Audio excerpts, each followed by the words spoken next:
Hello, and welcome to the Cannabis Man podcast. Thank you for clicking on the show. I'm Don Kleppen. And if it's your first time here, this is a podcast where we try to take a journalistic look at all things cannabis as laws are changing around states in America and the world at large. Different countries are legalizing cannabis medicinally and recreationally for adults. I wanted to start this show because I felt, I live here in Illinois, I've been a personal cannabis user for almost 20 years, somewhere between 15 and 20. Memory's a little foggy, you know how that goes, but either way, I've been a personal cannabis user for a long time, and I've been a professional broadcaster, journalist for over a decade now. And as things were getting more and more legalized in states and countries around the world with cannabis, I felt like the conversation was still missing something. Like there were more jokes, more punchlines about cannabis, out of Cheech and Chong movies than there were discussions about what cannabis actually could do for people's quality of life. There still really isn't much understanding in the broad public, in the general population. There's not much understanding or certainly knowledge about what cannabis can and can't do, or about what it can bring to your life, how it can improve your quality of life. More than that, there's a much better understanding of what,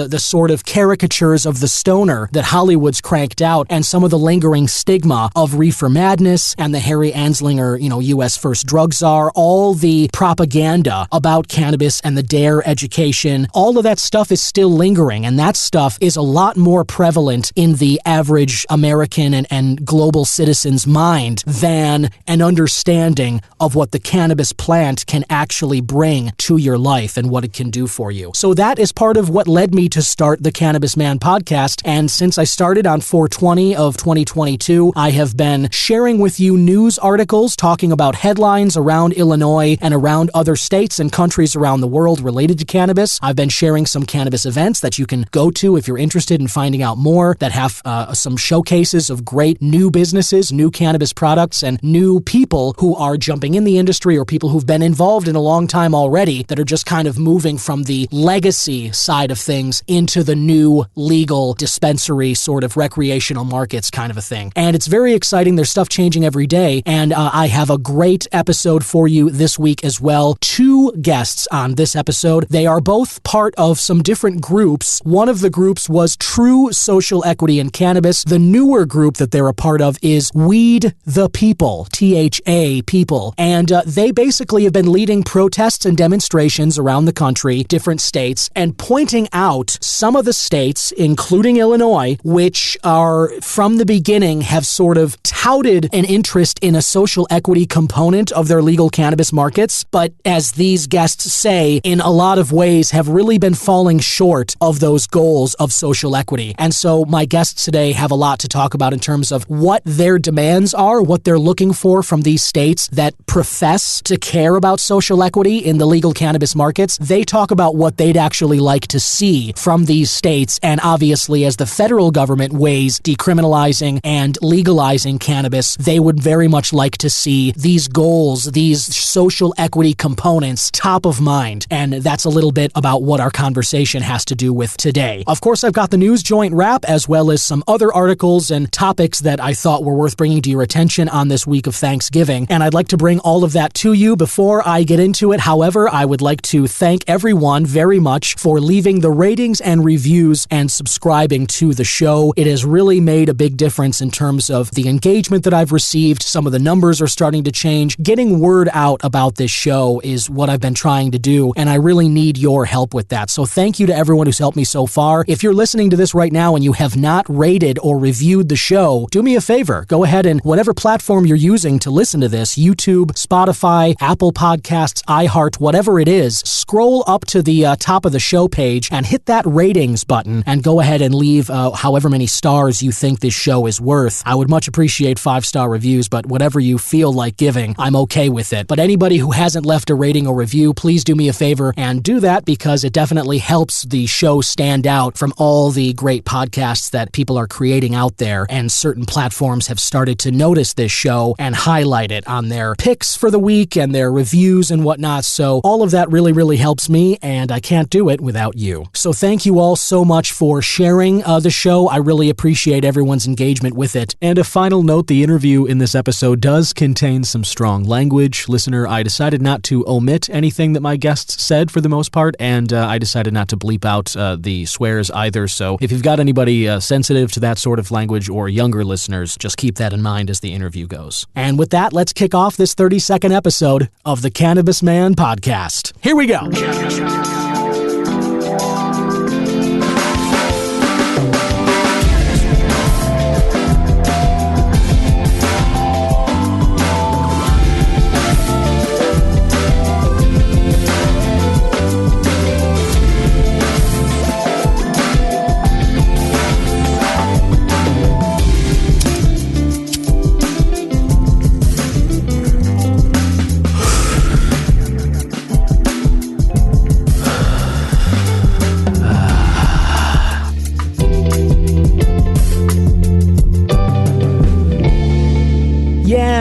That is the theme song right there, courtesy of my man Yusu Kim, aka Good Son. You can hear more of his great stuff at I Am a Good Son on Instagram. He usually releases stuff there. I think he's got a new single out as well, so definitely go check out Good Son. He always has great music, and I appreciate the theme, Yusu. I've gotten a lot of compliments on that, and I hope whenever you're listening to this, listener, that theme song helps cultivate a good vibe and just kind of puts you on a good wavelength for the rest of the day. It certainly does me. Before I get into the rest of this episode, listener, I just wanted to send a big shout out and congratulations again to my sister Kelly. She gave birth over the weekend to my nephew, Landon James Kleppen. He was born Saturday, November 19th at 9:49 p.m., 7 pounds, 14 ounces, 20 inches long, and I got to meet the little guy and hold him on Tuesday. He's a beautiful baby, and a big congratulations again to my sister Kelly and her wife Jen. They have a beautiful baby boy, Landon, and welcome to the world. It is an exciting place, little guy, and it's getting better all the time. Now let's get into the news joint wrap. I really need to make some kind of opener, an open sound effect or something, a little bed for this news joint wrap segment, kick it off here. But this is a segment brought to you by IllinoisNewsJoint.com. Think of it as the joint you can hit for all your Illinois cannabis news and reviews. And let's start with Illinois has awarded $1 million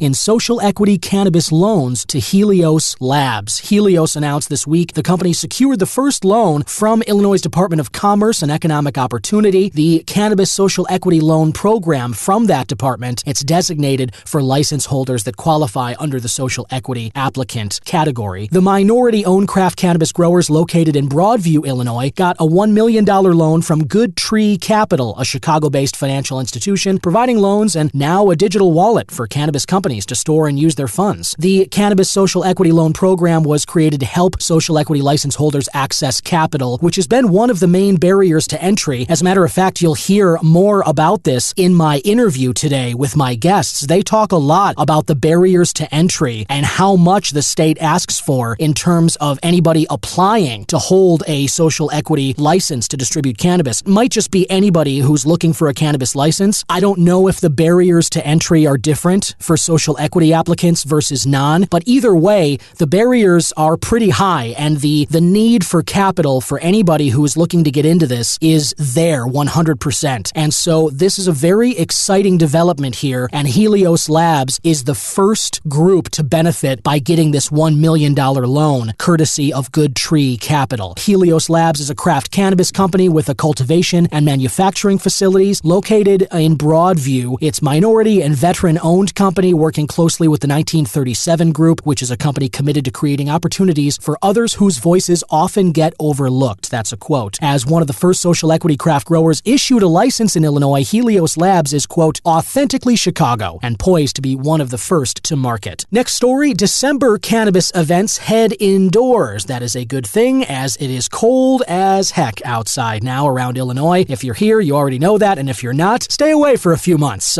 Stay away until March-ish. April really is now when it gets warm again, but either way, the cannabis events are heading heading indoors now. Oh, we actually have one today that this comes out. This is November 25th. The Rise Lounge is set to host its Black Light Party starting at 11 a.m. to 7 p.m. It's an all-day event. Participants can RSVP on 7 rooms. It's a free event. Each table will be guaranteed for a 2-hour limit. All products must be purchased inside Rise Lounge. On November 30th, Tony P's Cannabis Industry Networking Night, set for 6 to 9 p.m. in the Electric Hotel on 222 West Ontario in Chicago. That'll be the host of the event. The Aroma Grow Store fall schedule has released its free classes. You can see those several dates. They're available throughout the month of December. December 4th, Brunch of Stoners is set to host its Winter Haze event. Join industry and community influencers for brunch, as well as a brunch buffet, winter mocktails, interview activities, and holiday games and more. This is running from 11 a.m. to 3 p.m. in the West Loop. On December 10th, Bloom's Brothers Hydro, which is in the Apple House at 2611 South Harding in Terre Haute, Indiana. You'll hear more from Bloom's Brothers Hydro. I just interviewed Fred Sanders, and I'll be publishing that interview in the next few weeks. But right now, they've got an after-hours education event on December 10th. It starts at 5:45 p.m. They're calling it an after-hours Nectar Sesh. I love that name. It's already fully booked, though a couple spots could be available if inquired, according to Bloom's Brothers Hydro. It's only 7 miles from the Illinois border, and they're offering a lot of great grow products, which again, you'll hear more about in my interview with Fred Sanders. And the last one, December 10th, Rise Lounge is hosting its holiday cocktail class, sponsored by Up Elevated Cocktails and Can, 3 times for the event, 3 to 4:30 p.m., 5 to 6:30, and 7 to 8:30. You're guaranteed 2 hours at the table by buying a reservation there. All products, again, have to be purchased inside the Rise Lounge in Mundelein. That is for both of those events. The Rise events are at the Rise in Mundelein. And finally, Planet 13 selects Waukegan dispensary location. Planet 13 Holdings Incorporated announced earlier this week it submitted its proposed Illinois location to the Department of Financial and Professional Regulation and local regulators for approval. Its dispensary location for Fountain Square in Waukegan. The build-out and opening for the location is conditioned on approvals from state regulators and the city of Waukegan, but there's a quote here from the co-CEO of Planet 13, Bob Grosbeck. He says, "It is in a prominent shopping center with multiple stores, restaurants, hotels, and a recently announced casino project. It's off the 94 highway between Milwaukee and Chicago. Planet 13 is a vertically integrated cannabis company with cultivation, production, and dispensary operations in Las Vegas and in Orange County, California. Planet 13 also holds a medical marijuana treatment center license in Florida and a 49% interest in Planet 13 Illinois, which holds a provisional social equity justice involved dispensing license in the Chicago region. According to Planet 13, its mission is to build a recognizable global brand known for world-class dispensary operations and a creator of innovative cannabis products." And you can find out more about Planet 13, as well as all those events I mentioned coming up in the month of December, as well as that cannabis social equity loan program that Helios Labs just got, courtesy of Good Tree Capital. All of that and more is at IllinoisNewsJoint.com. Before we get into the guest interview this episode, listener, I wanted to mention my cannabis and coffee regimen is still very strong this morning. I'm loving it, but I'm just still hitting on the love affair from last week. I've just managed to make that last, and I wanted to ask you if you have any strains that you would recommend. If you had a great experience with some cannabis product, I don't care where it is. I don't care if it's Illinois, Colorado, California, Michigan, wherever you got yourself some good cannabis product and you had yourself a good experience, let me know about it. I want to hear about your cannabis experiences as well. All you got to do for this is click on the question or comment link in the show description notes. If you scroll down there, there's a link that says question or comment. Just click on that. It'll take you to Gallus FM, and you can leave a reply, you can leave a question, you can even leave a voice comment if you want to end up possibly on the show. I'd love to play some of those, and even if you don't, I would love to just hear some of the experiences that people are having, and maybe give me some ideas as some products to try and bring on the strain of the week here. So do me a favor and scroll down and hit that question or comment link and engage with the show. I'd love to hear from you. And if you're thinking about cannabis products, Black Friday is today after all, and the holidays are coming up. Maybe thinking about some gifts to get for the stoner in your life. And if so, head to 420pipes.com. You can scroll down in the show description notes to the end of it there, the footer. I've got a link to 420, or you can just Google the numbers 420 pipes and head to the website. Nick Thomas there has an excellent setup. They have an initiative called Smoke Local, where basically you can input your zip code if you so choose. Look for head shops that are around you. If you've got some great old stoners that run a head shop in your neighborhood and you want to support them, but maybe it's too cold outside, maybe it's just a little too much to make the trip, maybe you don't feel like spending an hour looking through the glass displays, you can select the local dispensary of your choice and you can buy their products right on 420pipes.com. Also, you can not support a local dispensary and you can look through all the excellent products that Nick Thomas has up there. Lots of different products there, grinders, bowls, bongs, if you're looking for glass, wood, or acrylic. Check out one of those new CS Drift bongs that I shared a video of recently, and it's made of acrylic. It's made around Chicago, lightweight, with these dual carb hole clearers. Instead of needing to pull the slide out of the bong, all you got to do is put your fingers over the two holes like a bowl and then clear it. And it's so lightweight. I love the acrylic. It's such a game changer. So that's the CS Drift bong, and that's just one of the many amazing products they have at 420pipes.com. Use the code CannabisMan to knock 10% off your cart order. And remember, when you're thinking about 420, think about 420pipes.com. Listener, my guests today, and yes, I said guests, we're doubling up again on this episode. Very excited to do so. They're both very knowledgeable about cannabis, and the two of them are passionate about the topic enough that they're involved with the group True Social Equity in Cannabis. And that group had some press conferences over the last several months and put out a lawsuit naming a few different states because of the way that their legal cannabis markets have been rolling out policies in terms of the licenses issued and in terms of how things are just going in those with related to cannabis sales and the social equity component of trying to end the war on drugs and bring cannabis into the legal fold. Listener, please welcome Anna Rose and Vi Herring with True Social Equity. Welcome, ladies. Thank you so much for having us. Thank you. Thank you. So I kind of like to get to start these interviews off just by getting to know you a little bit. If you'd like, Anna, you can go first, and then Vi, if you guys just want to speak a little about cannabis and how it came into your life and why this is an important issue for you. Yeah, for sure. So I'm almost 40. So, and I actually grew up in Houston, Texas. So, with the DARE program, there's a lot of stigma around it. And my high school boyfriend, I remember he smoked a joint at prom and I got so upset. Wow.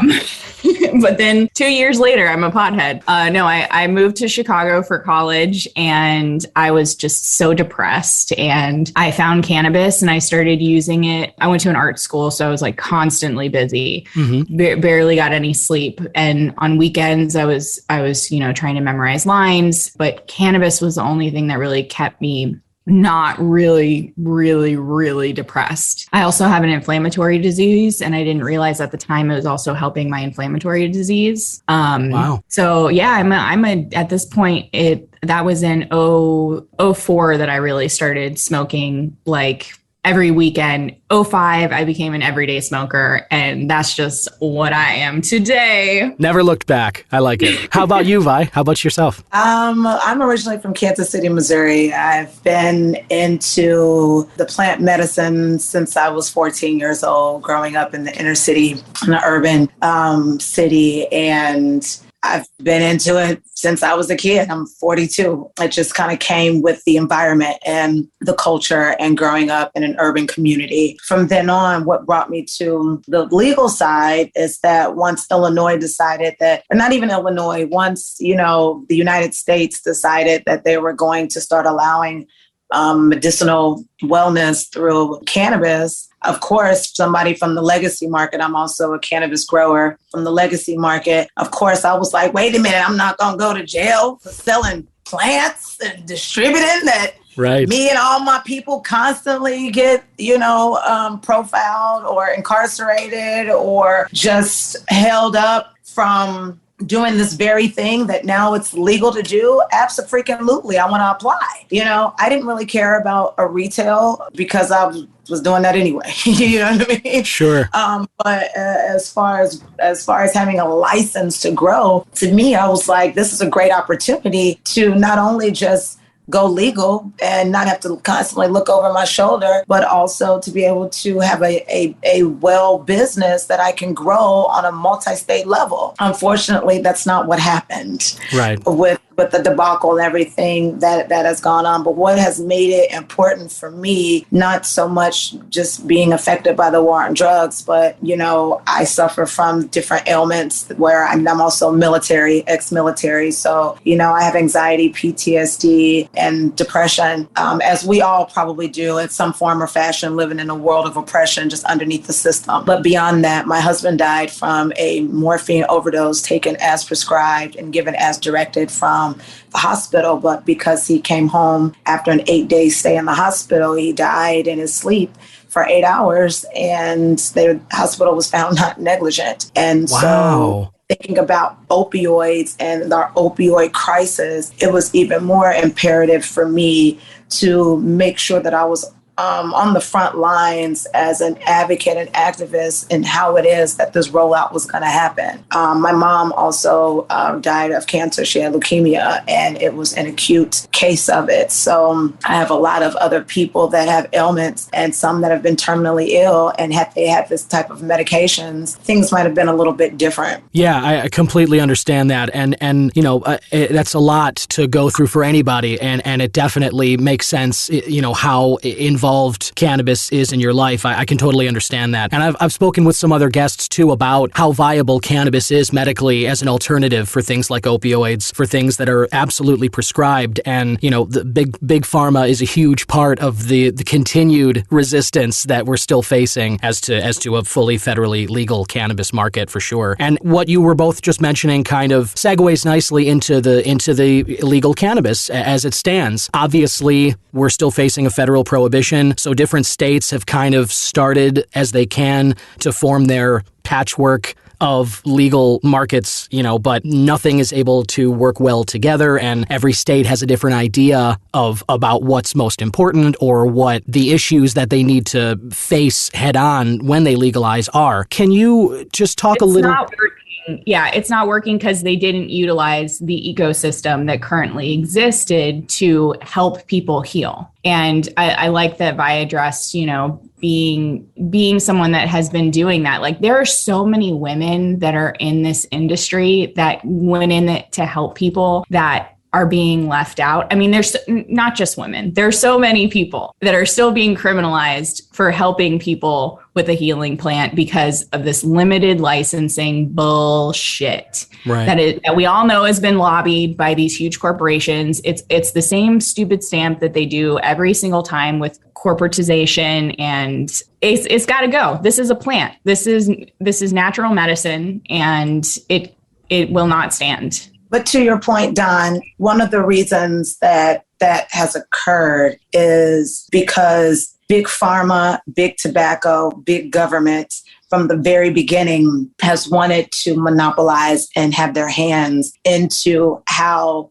medicinal plant life was going to occur. If people actually do their research, they would know that when those truth commercials were coming out over 15 years ago, 20 years ago about big tobacco was already planning and creating their process on what it would be like for cannabis and to now be as a industry or a consumer market on a wide scale. In addition to that, the reason why we even got to this point was because they had to address the war on drugs. There was no way that big cannabis or even legalization could occur without first addressing that. And trying to utilize cannabis as a way to do that really was a political scheme at the end of the day. It was never about the medication or the patients or the health benefits or even the renewable resource of the plant.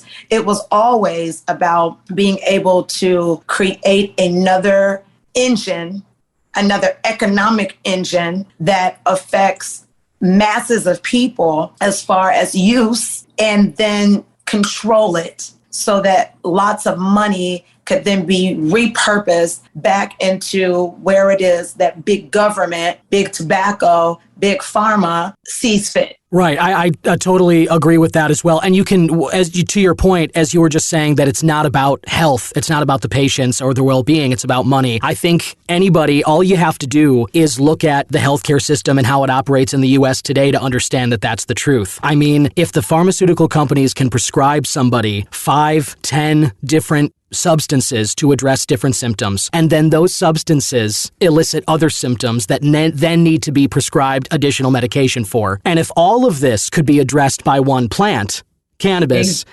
obviously that it flies right in the face of their business model, which is why they have the lobbying and they're fighting so hard to keep this from going on. So right there with you, and I totally agree with that. And it's a big thing that does need to be conquered, I would say. Can we let's name the states that you guys have pointed out in the lawsuit here. The lawsuit that the group has at least the one that I know for Illinois, is it accuses certain corporations and it accuses basically of actors of creating a monopoly in different states. Can you, would you mind just sort of tell us the states that are most egregiously violating the principles of a socially equitable cannabis market and what needs to change about them, if you can? Well, I don't know that we brought up other states, although we can talk about that. I think it was just specifically Illinois focused. Okay. And just so you know, we did have to drop that case, unfortunately. Oh, I see. Oh, okay. No, that's good. I'm glad you mentioned that, because that, as we talked about leading up to the interview, our communication's been going for a couple of months now, and admittedly, 6 months. So admittedly, I wasn't sure about that. But when we had talked, that was kind of at least that was the goal in mind. And so what about Illinois? Well, one of the things is that I'm glad that you actually brought that up, because Illinois was one of the first states that actually came out with a social equity program within their license. And so in doing so, the only other states that had gotten to that space was Colorado and California. And Colorado began with their Compassionate Care Act that that went to the back window the moment that they became recreation. And California had a host of their own issues of how it is that they rolled out with it, because it was based on, the not jurisdiction is not the word I'm looking for, but it was based on, the different areas. California is broken up into so many different counties, if you will. Right. And so it was broken up in that space. So everyone really was looking to Illinois and how Illinois was going to be the first one to actually really have a quote unquote set aside or really deal with social equity. But that came out to be a smoke and mirrors and just really a watered down brand name to put on the war on drugs. Let's just call it social equity. But no one really knew what social equity was. No one's ever really created something called social equity. When you really break the word down, social equity is equity that's distributed socially amongst the community that hasn't received any financial gain or resource, right? But that's the direct opposite of what we've seen. And with every state looking to Illinois and how Illinois rolled it out, trying to, again, be first to market and roll it out and be quick, states were just really, if people pay attention, what was happening is every state that then had a recreational bill, they took that bill as a template and then they made minor amendments to fit whatever politically that state wanted to happen for them and their bottom line. And unfortunately, that structure that Illinois had was a very loose structure, because the people that were writing it weren't really actively people that had partake into the culture that had been going on since the beginning of time. No, they just saw a green rush and wanted to get in. And so then when you look at these larger states that after Illinois, you have Massachusetts, right? You have, at that point, you had New Jersey, which is a shit show. You have Arizona, right? You have Connecticut. You have Connecticut. Right. Exact. Thank you. You have Connecticut. Yeah, and then going back, now you round back, you have California. Mm-hmm. And the reason why we decided to do a lawsuit is, first and foremost, the attorney at the time had approached us because we were one of the few groups that was extremely vocal on a national level. And really in Illinois, that was like, we are not going to continue taking this bullshit and taking crumbs, because that's what you're doing. And you're able to manipulate the political system in order to change the rules in the middle of people applying who gave up their life savings to do this. Some of them, put second mortgages on their homes. Some of them got rid of their homes and started back renting. Mm-hmm. Just so that they can apply to have an opportunity that was never an opportunity because it was already fixed if you were politically connected. So it wasn't just something that we saw in Illinois. We started seeing it happen in a wave across other states that were trying to establish a social equity program or a social equity arm. Unfortunately, at that time, our attorney had found out that, and we did a monopolization lawsuit based on the Clayton Tax Act, which really described how organizations shared directives that were on shared boards. So let's say Verano had board members that were also a part of Cresco or a part of GTI. Right. And that's how they were able to share price notes and things like that, so that then they can monopolize and price gouge at the end of the day. And so once we came out with a lawsuit, of course, they ended up scrambling and releasing information that wasn't yet given to the public. And then they actually removed some of those board members that were shared between other entities. And per our attorney, with us having this case, their stocks dropped at least 70%. So they thought that, that was the win. That's as big as we're going to get it, because at this point, they've already made the changes. So we no longer have monopolization from them. Unfortunately, what other states have seen at this point is that these same large multi-state corporations, we like to call them a true social equity, MSCs, not MSOs, because someone coming into the industry who is from legacy, our goal is to be a multi-state operator at the end of the day. Right. We just don't want to be pushed out the way into the wayside by the corporations. Mm-hmm. But what ended up happening is that a lot of these executives within these corporations started to merge together, go into these other states with all the money that they took from Illinois and that they've already been making, and then do the exact same thing that they did in Illinois to these other states.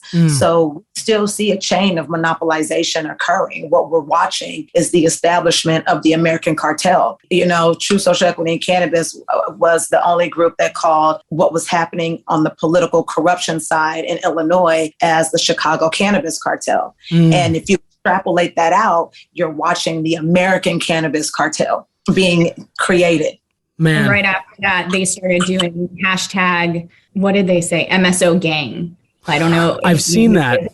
Right after we did our lawsuit, they started to try to flip it and make it seem like it was not a bad thing. And it's funny to say that it's okay to have a corporate corrupt gang, but if you come to the inner city and the hood, and our gangs are labeled as, we can be political prisoners of war, which is some fucked up ass shit, if you ask me. Yeah, no, I completely agree. It's really, it's more offensive, I think, to sort of take the term gang and to try and use that in this effort to change people's minds about the fact that what you're doing is wrong. That all of that is completely. Well, let me just respond to that, because at the end of the day, it's not necessarily offensive, because we as people that actually have community organizations, the government labeled us as gangs. And they did so that they can take our leaders out and imprison them, so that we can't lift our mindsets for our community to reestablish a thriving community versus a struggling community, which we see, and why violence is at an all-time high. What does Illinois need to do to, let's say, I mean, I might be a long list, so believe me, you can just kind of give me like the top one or two or three or anything. But in your minds, what could Illinois do today, tomorrow, the next day, immediately to kind of get the state market into a really, truly socially equitable place? What would you guys like to see? Well, first and foremost, I believe that every state, that on a federal level, there should have been set aside for people that were truly affected by the war on drugs, right? Especially if they're going to legalize it based on that. That's first and foremost. Second off, releasing anyone that has that are currently incarcerated or behind the wall with any cannabis conviction. And then we need to reestablish what that looks like, because if we're talking about releasing an amnesty for that, then you also have to look at guns and how it is that most people that were either labeled as a cannabis dope dealer probably also had a gun charge. That kind of comes with the uniform, if you will, almost like being a police officer. After that, it would have been great to have no caps at all. Yeah. Why do we have to be capped on growing a plant? It should have been looked at as a tomato at that sense, because if you do that, not everybody wants to have a whole yard of tomatoes. The same way that not everybody is going to want to sell their tomatoes to in like a grocery store. They might want to sell them to the people on the block. So the market, if you will, would have taken care of itself, because not everybody can be at every place. Mm-hmm. There's learning curves that are there. There's desire to be there. There's financial assets there. The other thing that could have been done is actually providing financial resources in order to help those that have been affected by the war on drugs or in the legacy and traditional market, to have resources financially to sustain themselves through the process. And then afterwards, in order to get them actually operational, up and running. None of those things occurred. What Illinois also could have done is not manipulate and corrupt and try to switch and change lanes in the beginning of people applying, to have all of a sudden we have new rules and regulations that have to be followed. And it would have been great to have an actual oversight, department that was there. And also, let's be clear, this didn't just happen with the social equity recreational licenses. This started in medical. I mean, I looked to apply for a medical license because I was in the industry back then, and it was $250,000 to apply. What? Mm-hmm. Yeah.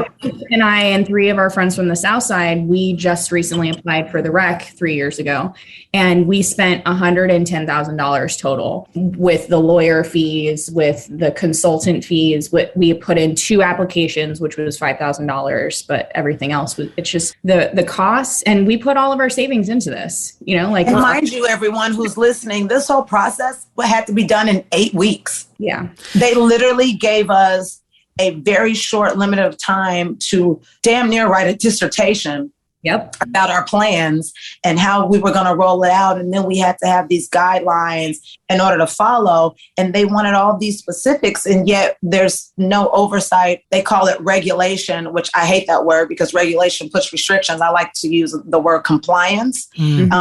Compliance then allows for safe wellness that's there for the communities.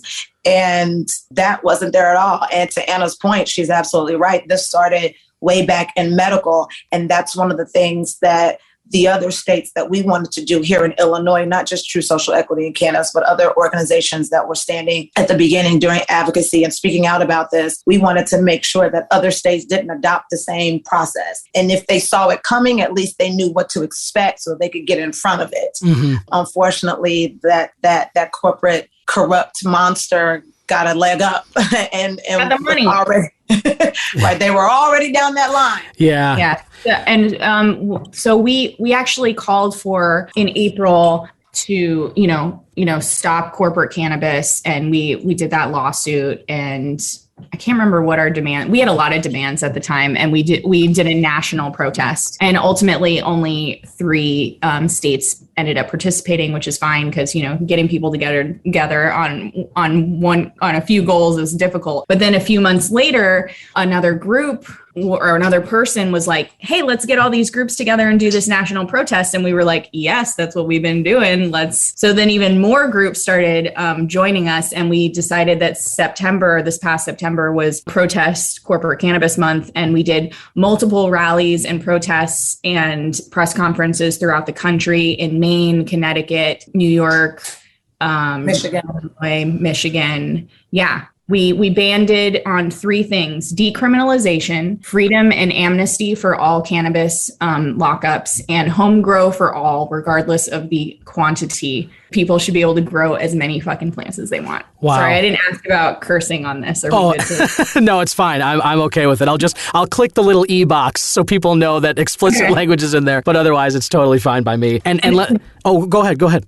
Well, I was just going to say we didn't mention in the list of horrible states, Florida. We have to list Florida, right? Because they have True Leaf, and what I'm hearing now is True Leaf basically took over all of Florida's cannabis, and now they're heading into Arizona, which is already corporatized, but now they're planning on just buying up all of them too. So we need to keep our eye out for True Leaf and do not support them. Got it. Or any corporate cannabis. Yes. Got it. That's a great point, and I just want to say to something that you mentioned earlier, Anna, just about the startup costs, at least here in Illinois, that they try and sort of hang on to anybody who's trying to get in on an official capacity to the cannabis industry. To call that in any way equitable, to have equity as a part of that, and to then say to people that, oh, but by the way, you need to have, a lawyer get all the paperwork done. You need to come up with $250,000. You need to, wrangle all the paperwork, write a dissertation, get it in 8 weeks. To make people kind of have to do that limbo game and try and bend themselves into that thing and call it equitable is such a joke. And then lie and then not grade it in the proper way that it was supposed to is disheartening and a slap in the face and disrespectful from our political leaders, because basically they're looking at us like, look at these fools who thought they had an opportunity, who never actually had one. But we'll take your money and not give it back to you. Right. And what's even more offensive is they made a system that basically forced people who are social equity into the hands of corporations to utilize them and use them as their tokens on their app. Their goal is for social equity to then partner with these equitable corporations. Right. Why do we have to do that? We shouldn't be forced to do that at all. I mean, one of the things that from the beginning, I've always said, we need to halt the process and start again, because if from the beginning it was rolled out incorrectly, and it was never for me about this particular license, as it has shown that more people care about versus the generational opportunity and access that's going to be there. What about 10 years down the road when our kids are growing up? I have a 5 and a 7 and an 8-year-old. She just turned 8. That when they grow up and they want to also take on mom's business, right? And now all of a sudden rules and everything like that have changed because we didn't do our job at the beginning to see the rollout happen, to set it up for them in the right way. That's always what happens within our communities and us as citizens with the government. We never stay in the beginning and stay grounded to make sure, no, we're not going to follow in line with the smoke and mirrors that y'all are giving us. And then we look back 10 years down the road, now we have all these regulations that really are just restrictions for us, and then we are left with crumbs. And on a little bit on that note, Vi, I was just reading a Politico article talking about how the mesh work and this mess of interstate markets trying to kind of work, not necessarily work together, but the companies that are doing the MSC stuff, this might all end up being settled in the courts anyway, because Congress is the only one that has the jurisdiction, I suppose, to kind of always cared about the people so much. Exactly. But I would say that it's possible that this all becomes so messy, and the courts, if a court does end up throwing things out, if we ever get a federal cannabis legalization, if it does become federally decriminalized and legalized, that may supersede these state markets, and then eventually everyone has to kind of conform to that, right? Is that a possibility? Let me just address the article that you are talking about, because I think so that's basically the corporations lobbying to have interstate commerce, so that all of the crap. They're not looked at as trafficking like we are when we cross state lines in our vehicles in order to go deliver our goods and services. Also, because it's specifically for corporations, it's not going to help anyone else but corporations. So no, we should not allow that. Okay. No, I see. I get that. That's a valid point. I didn't necessarily think about that angle from it. I kind of got something else from it, but I think that's a valid point. I really do. It could be just the corporations lobbying for it. Absolutely. And then the banking issue, also, like, they're talking about that in Illinois too, and I'm like, there is a bank in Illinois that expanded recently nationally. I think it's I can't remember the name of it, but I spoke to the head of the person who does it, and they were just in Las Vegas. I saw them. They take cannabis money. They help you bank. So, like, there are banks that are dealing with cannabis money. Sure, they're charging a shit ton of fees. And a lot of these, to clarify that though, a lot of these banks are credit unions, because credit unions fall in a different category where a conventional bank has to follow with their FDIC and things like that. So yes, there are banks that you can utilize, but again, as she was saying, there's so much red tape and they're overly expensive for no reason. Sure. I shouldn't say for no reason. They're taking, in their brains, they're taking all the risk. The reason's there, but right, it's not a good reason. Yeah, they make so much money off people, so much, especially the fact that they started in Illinois, and I just heard they expanded to multiple states. And they have only one director in charge of all of that. They make a whole bunch of money, and they aren't paying their staff. Wow. That's bad for sure. So I want to just kind of sum up. You mentioned the press conferences you guys had last month in September nationally. Very exciting. And those three main issues you guys rallied around again. Would you mind just saying those one more time? What were the major things? Yes, decriminalization federally, as well as amnesty for all those who are currently incarcerated federally, obviously, as well as within the states, as well as home grow for all without any caps or restrictions, so that you can grow as much as you want or as less as the fuck that you want. Right. And those were the only three things that we could come together in different states around the country, because unfortunately, there's so much segregation and separation here within this as well, the same way that the system has, right? Because that's the only way that the system works, honestly, believe it or not. It has to work that way, because if it worked differently, then we wouldn't see the things that we see, with some having, some not having, and some kind of having. Right. Yeah. And I wanted to just bring those up again, mainly because I feel like those are three things that I do feel like everybody can come together on. Decriminalization. If you can't come together on those types of things, then you're not really for cannabis at all, and you're not really for wellness. And you need to get the fuck out the industry or the market. Right, exactly. No room for that. But decriminalization, amnesty, and home grow for all, I think those three are just, anybody can agree on those. Any people in it for the right reasons, definitely. And that's what we're pushing from now until election time, because ultimately it's necessary for us to have that. I understand, we understand those that applied for the license and want to be up and operational. And we support those who are totally true social equity in that regard, that have really got it out the mud and made it something. Unfortunately, that's far few and in between. When you look at the disparity that a lot of these states are calling to wait for the disparity study so that we can see what's wrong, so then we can correct it at that point. We don't need that, because if you look at the industry as a whole, it's less than 3% that is Black and brown or minority at all, Black, brown, and women. If you look at the 185 dispensary licenses that were just released after 3 years, right, in Illinois, over half of them are owned by the same 35 companies. Wow. So that means multiple companies have multiple licenses, where almost about 1,000 people applied. So it could have been 185 groups all got a license, but instead we see some people with 6 licenses. That is crazy. And I'm glad you brought that up too. Or 12. Yeah, and right. The law only states 10. And then those other 2, they get a choice of where they go back to. And then the other downside of that are those in Illinois that actually did get a social equity license and trying to open up after they had to wait all this fucking time because of lawsuits and just the political system just sitting on their fucking hands. They only have 180 days in order to open up once they get awarded their license. Right. And if those 180 days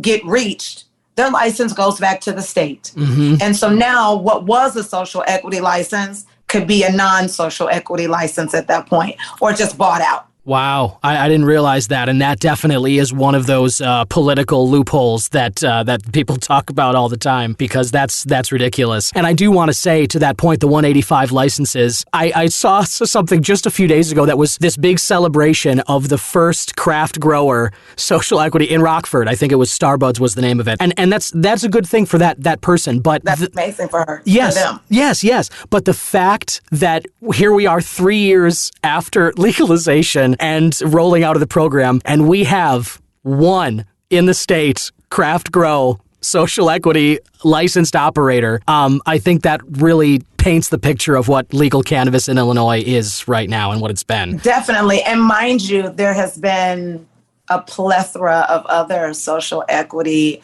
craft growers that haven't opened up. Why one?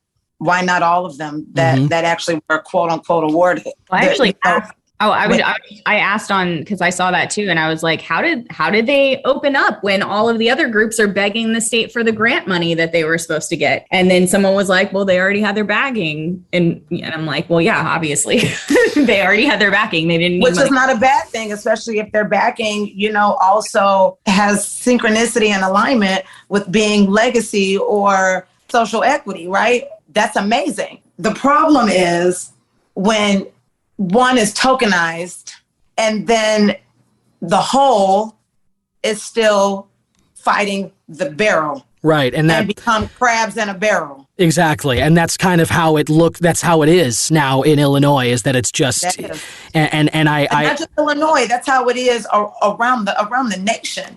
And that's not how it was, quote unquote, given to us, and the propaganda of how it was coming out for us to buy into. Most of us had hope that this was going to be something that was like, oh man, we got duped, because we forgot that we're in a corrupt political city and state. That how could we believe that they're going to follow what the fuck they say? Governor, and he's a billionaire, so he can't be bribed because he has all the money in the world. So, and he specifically said that he wanted to give generational wealth to the Black and brown community, and he ran on that. Ran on that. The last 3 years, he has been fucking crickets. No anything from JB fucking Pritzker other than propaganda. Illinois has the best social equity program in the country. That's all he says. Yeah, it's as we just pointed out, for the many different reasons, that is wrong and offensive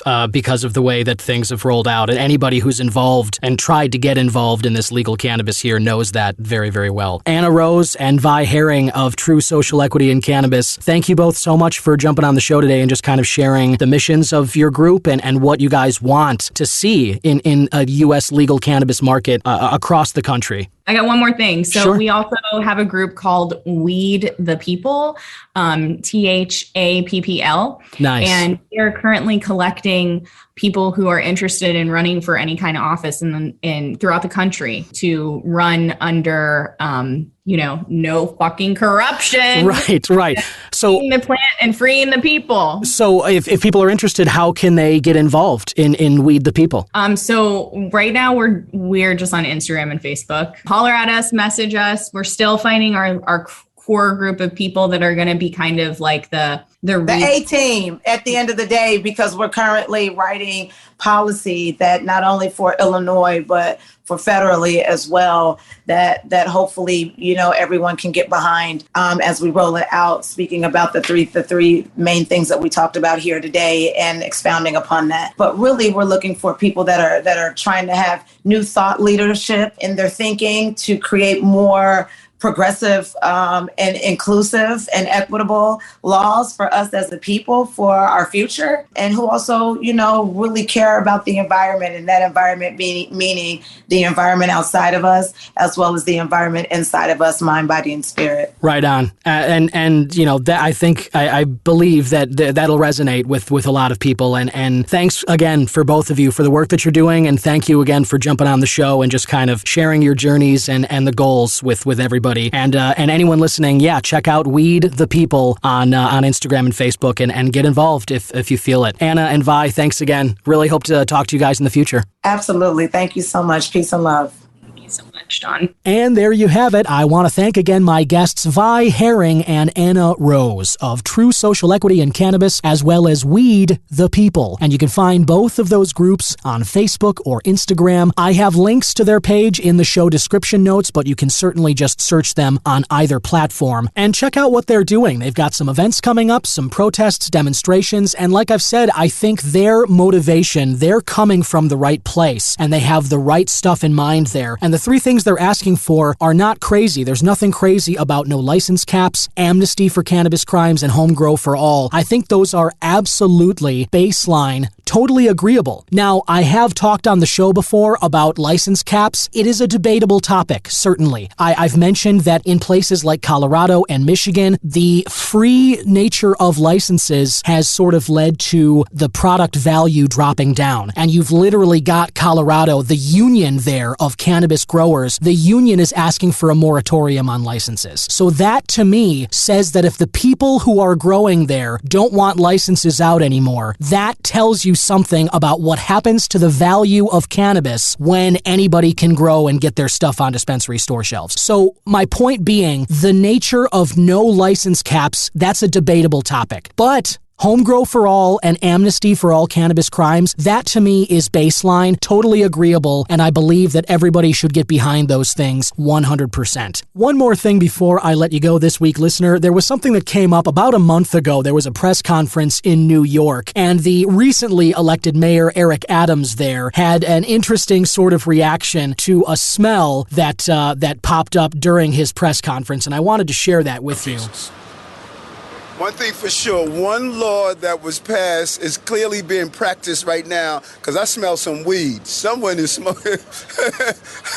Someone is smoking. All right. I just wanted to share that with you, listener, because the visual of this mayor who has behind him several people in suits as well as a police captain, it looks like, with the cap. Everybody's there. This is an official New York City press conference, and to have him kind of come up there and just be like, man, does it smell like some weed here? And then just kind of crack up. I just love that, and I think that it really, that 5 seconds, that 5-second clip just highlights how far we really have come and how different a place, how different a world we live in American cities now in 2022. And things are changing all the time. More and more states are legalizing cannabis, and it is just a very exciting time if you, like me, are a cannabis enthusiast and have wanted to see these changes made in the world. They're happening right now, baby, and they're going to continue. So let's be thankful for that and be thankful for all the positive things in your life. It's great to just kind of hold on to some gratitude, really feel that in your stomach. You know, somebody who you love, imagine what it feels like to hug that person, some activity you love spending time doing. You know, imagine if you couldn't do that thing, or, you know, something that you love, whether it's consuming or just spending time, some place that you enjoy that really makes you feel glad to be on earth. Think about those things, hold them in your mind this Thanksgiving week, and just know that, as much as things sometimes feel like they're down in the dumps and aren't getting any better, they are. They are. Things are changing, and things are getting better. Change is truly the only constant, and we are witnessing great change right now. Thank you again so much for listening, and I'll be back again next week with another episode of the Cannabis Man Podcast. Bye-bye. Cannabis Man is an original production of myself, Don Kleppen. Original theme music by Yusu Kim, a.k.a. Goodson. Other music by Pat Perez, and logo designed by Vorbroker Media. If you like the show, please rate, review, subscribe, and share whenever you can.